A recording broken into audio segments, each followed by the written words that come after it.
Alright, let's settle this once and for all. Reading books versus listening to them. So I've been questioning this for a long time, which one actually is better for your brain. Because I've heard it all. Audiobooks are cheating, audiobooks don't count, listening is lazy, reading is dead, nobody reads books anymore, and everything in between. So today we're not only going to compare all the different formats, we're diving into how your brain actually processes the information, what science says about learning and retention, and why the real answer isn't just as simple as this one is better.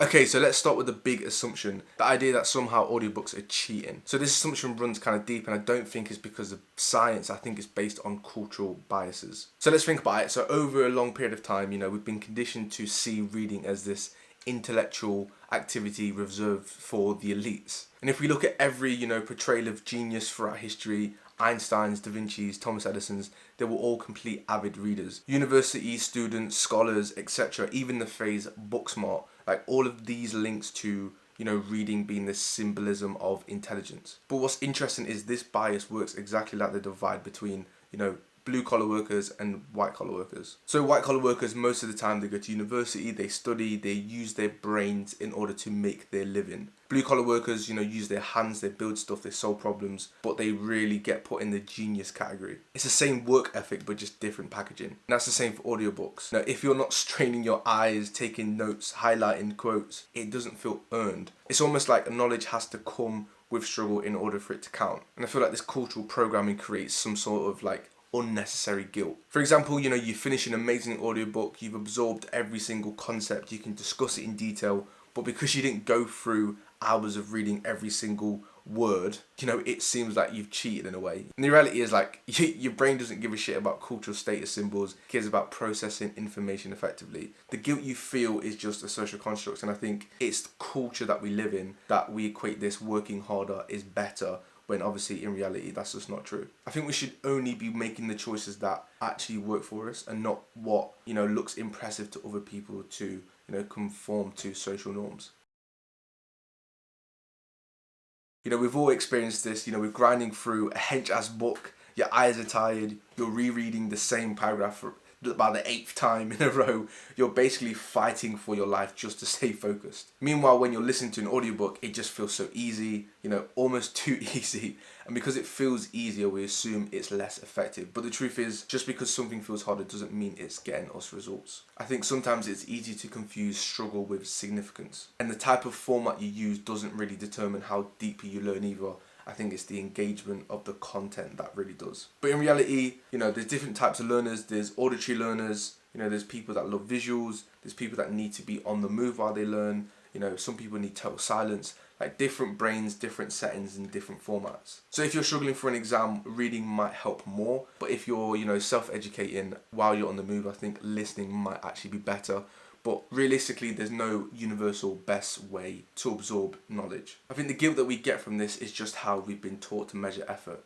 Pages turned, notes taken, hours logged. Instead, ask yourself, did I actually understand this? So maybe the question isn't which one is better or deeper, maybe it's which one will help you connect with the material more effectively for the goal you have right now.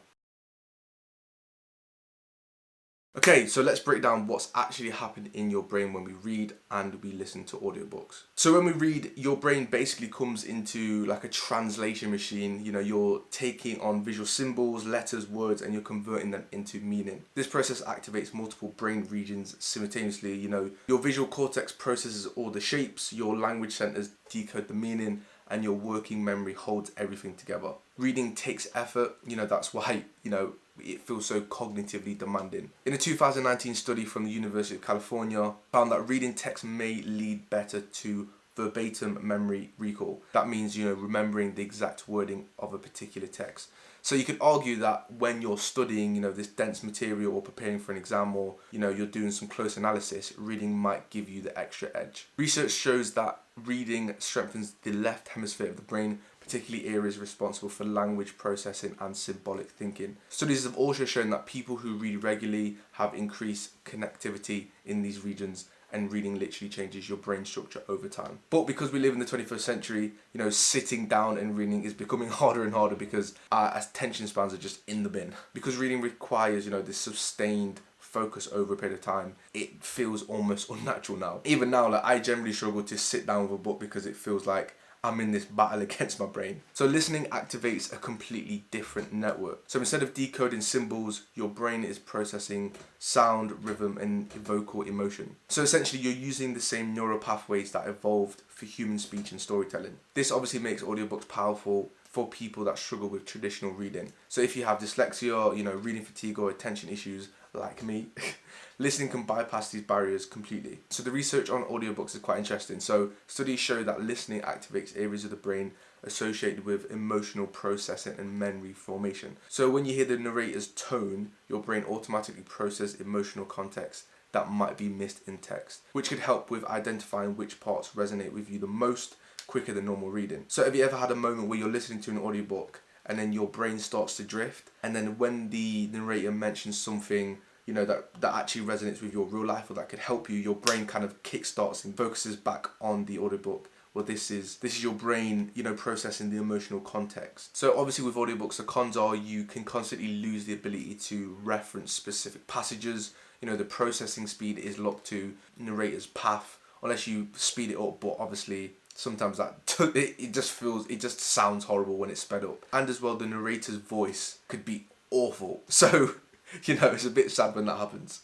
Okay, so what's better for your brain? Is it reading or is it listening? Honestly, that's probably the wrong question to ask. One isn't better, they're just built differently. And depending on your learning style, your environment, and your current goal, one format might serve you better than the other in that moment. So the key is knowing when and why to use each, not obviously default into what seems more intellectual on the outside. Actually, that's a lie. There probably is a best way to read it, and I talk about it in this video here. Make sure you watch it. See you in the next one. Peace.